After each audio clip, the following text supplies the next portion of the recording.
Hi hello all నమస్తే welcome to film fax. నేను మీ సమ్రాట్ in తెలుగులో.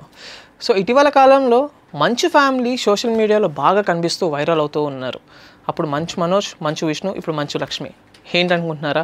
ఇటీవల కాలంలో మంచు లక్ష్మికి ఒక ఇంటర్వ్యూ అయితే జరిగింది. విఎస్ఎన్ మూర్తి గారు సీనియర్ జర్నలిస్ట్, ఆయన ఇంటర్వ్యూ తీసుకున్నారు మంచు లక్ష్మిది. ఆ ఇంటర్వ్యూని అడ్డం పెట్టుకొని మంచు లక్ష్మి గారు ఛాంబర్లో అయితే కంప్లైంట్ రేజ్ చేశారు.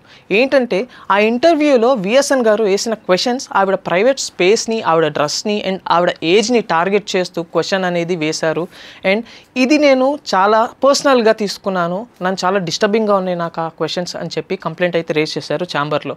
అండ్ ఇప్పుడు గనక నేను ఈ క్వశ్చన్స్ చేయకపోతే ఈ మెయిల్ డామినేటింగ్ ఇండస్ట్రీలో నేను చాలా కష్టపడి ఈ స్టేజ్కి వచ్చాను. ఇప్పుడు కనుక నేను ఈ స్టాండ్ తీసుకోకపోతే మళ్ళీ ఫర్దర్గా ఇంకా వేరే వాళ్ళకి కూడా ఇదే సిచ్యువేషన్ వస్తుంది, అందుకే నేను ఈ సిచ్యువేషన్ తీసుకొని కంప్లైంట్ చేశాను అని చెప్పి మంచు లక్ష్మి గారు మీడియాకి తెలియజేశారు.